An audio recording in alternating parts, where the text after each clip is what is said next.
Press play and let the story begin. Welcome to Velvety Vibe.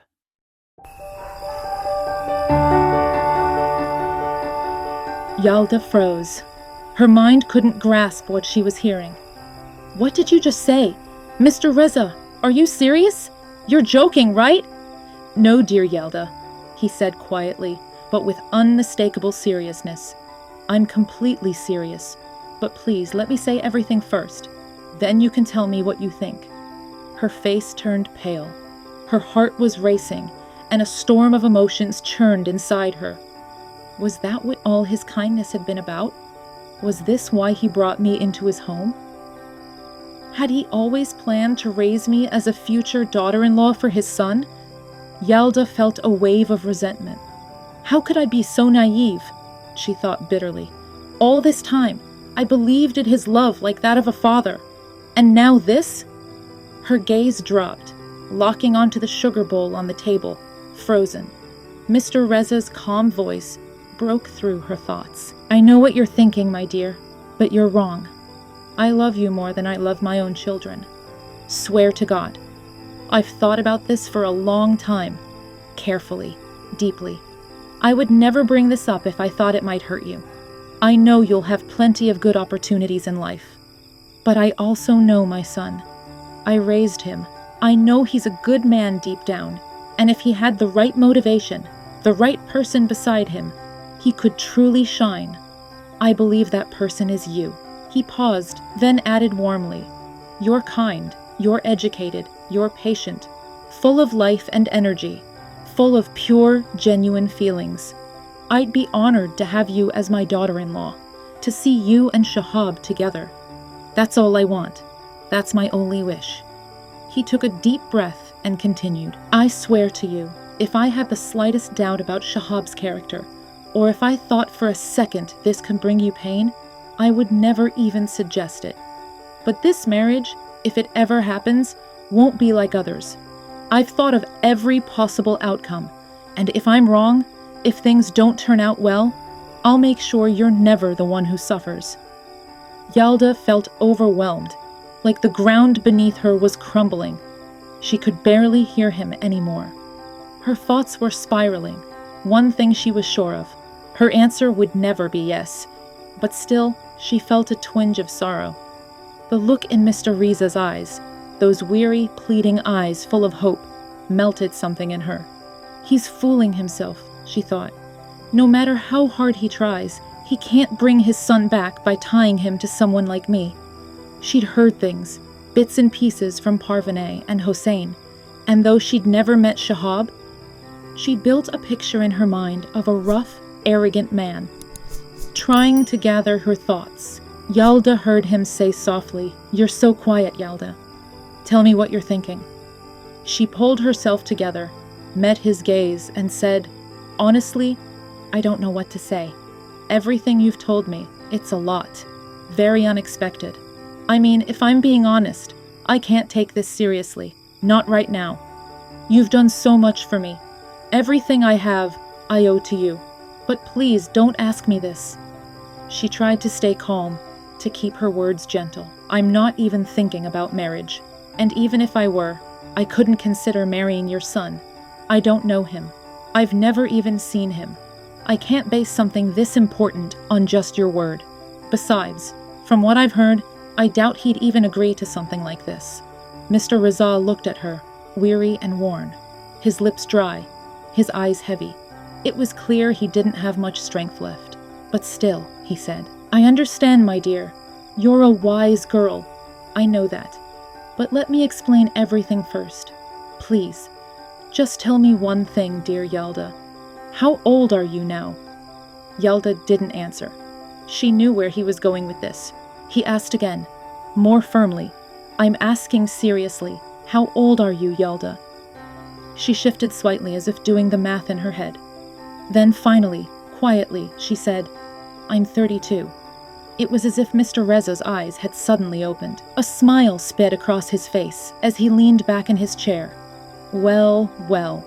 Looks like my little girl's grown into a real lady. He chuckled softly.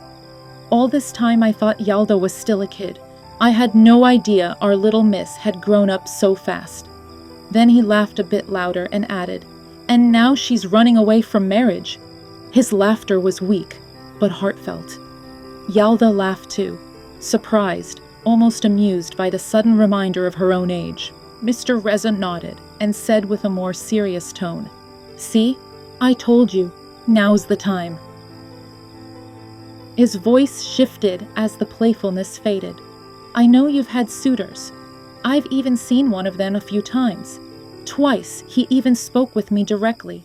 Yalda, a little flustered, asked quickly, "Who are you talking about?" "That tall young man, blonde hair, your classmate. Sohail?" "I'm not sure if that's his name," Mr. Reza replied. "But sweetheart, think about it. Whether it's him or someone else, how well do you really know the person you're considering for marriage? How long would it take to truly understand him? Whatever amount of time you'd want to get to know a man like that, I promise I'll give you double that to get to know Shahaab. I'll create the right situation so you can give me an answer with full awareness." Yalda couldn't take it anymore. It felt like Mr. Reza was planning everything without her, rushing things far too fast. She interrupted, "But how? How is that even possible? Do you think it's that simple?" She'd had just begun to express her frustration when Parvane walked in, dampening her energy.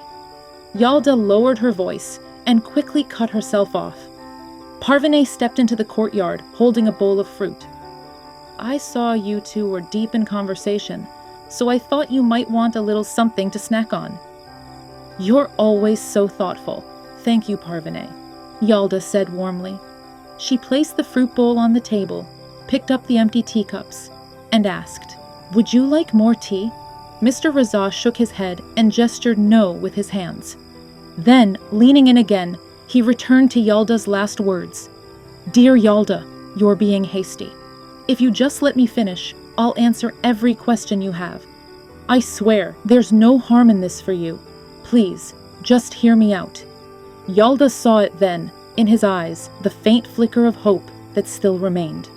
And even though she pitied him, she didn't want to extinguish that light just yet.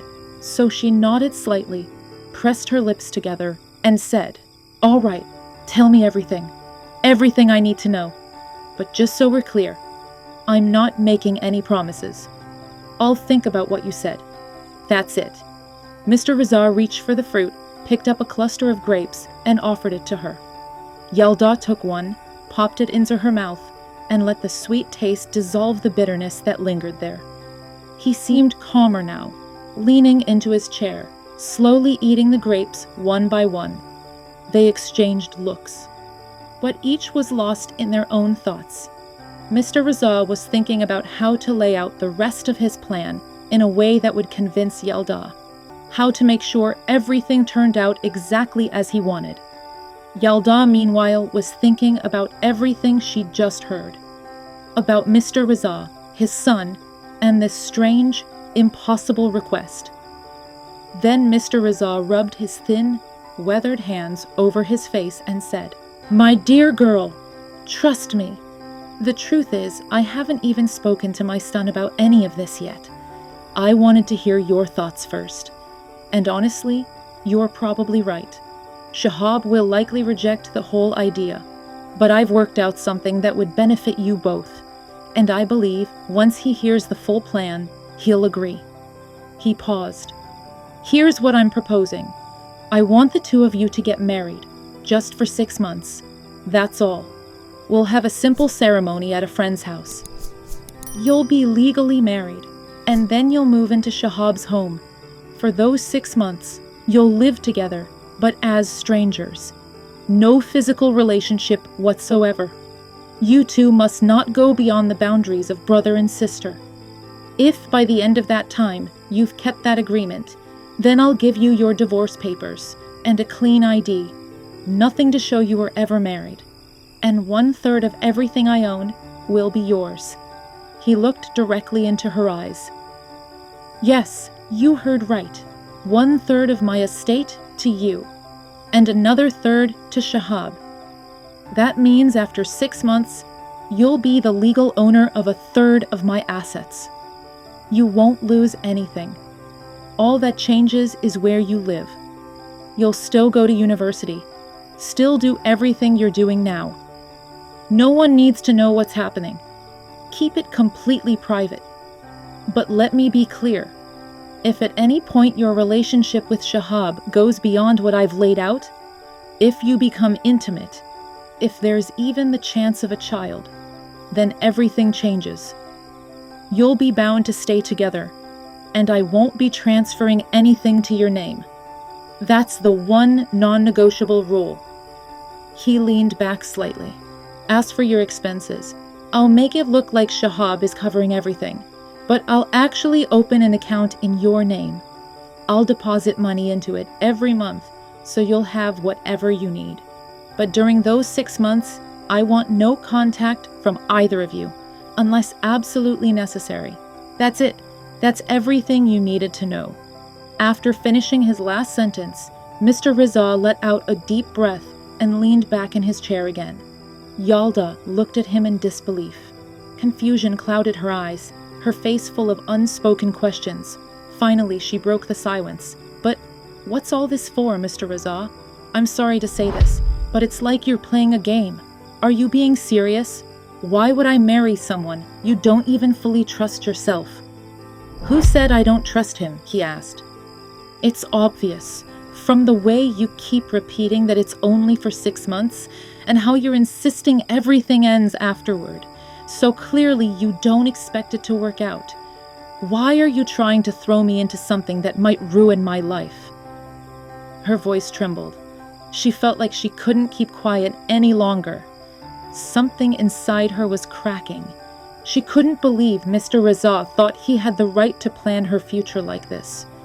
And now she sat, her expression defiant, waiting for his answer.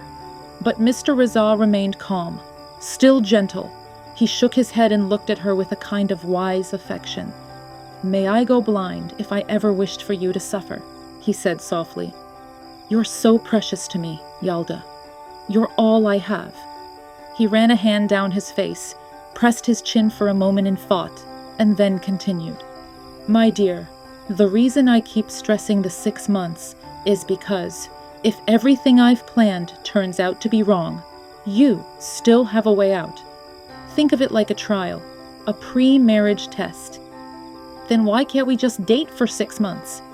Because you can't truly get to know Shahaab just by dating him," he said firmly.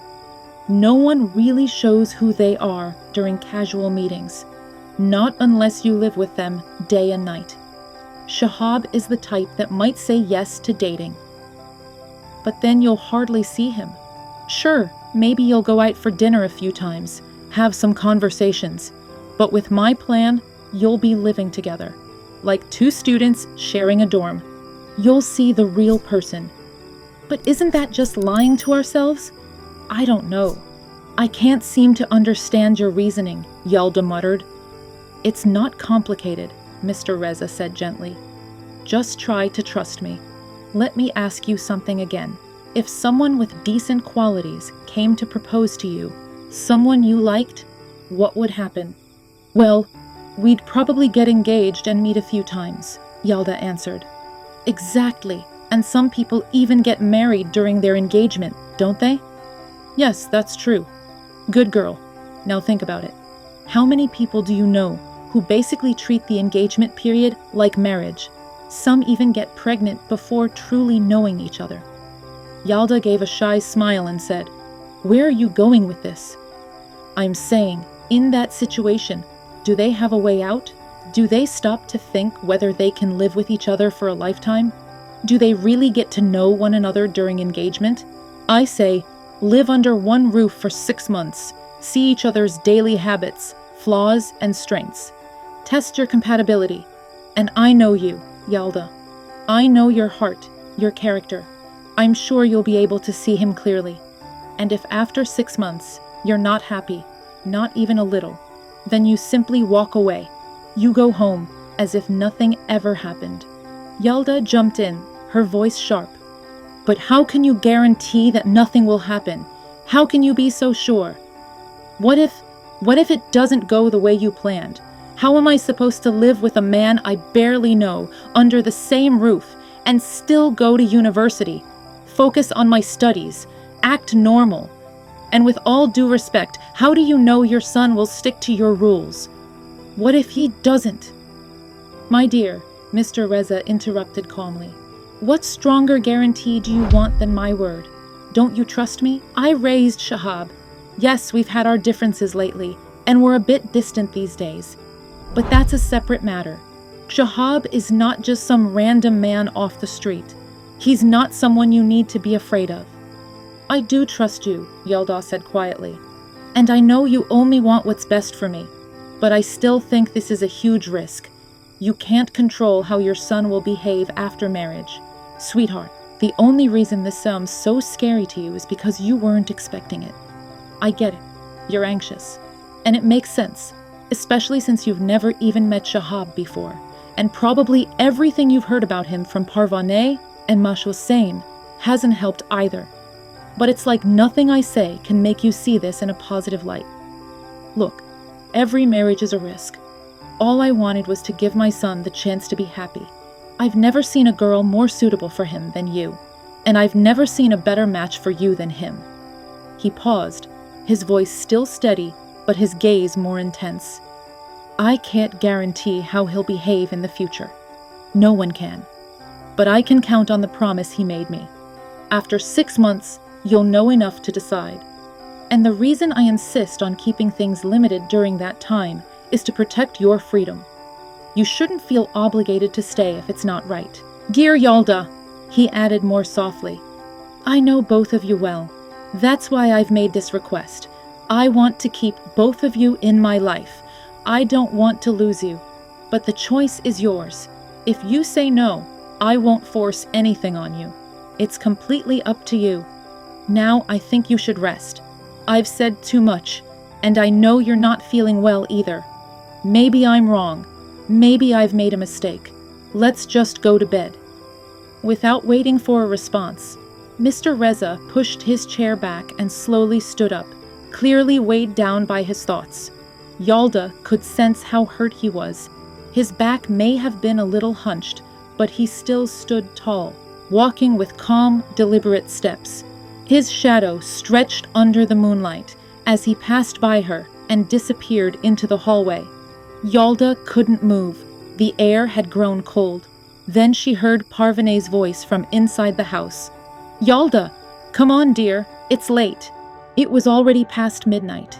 She was supposed to meet Farnaz and Nargis at the university in the morning. But no matter how hard she tried, sleep wouldn't come. Everything that had happened replayed in her mind. Mr. Reza's voice, the look in his eyes, they haunted her. Her chest felt tight with worry. She just wanted morning to come, so she could tell Farnaz and Nargis everything. Even though Mr. Reza had told her not to say a word, she felt like she would never fall asleep.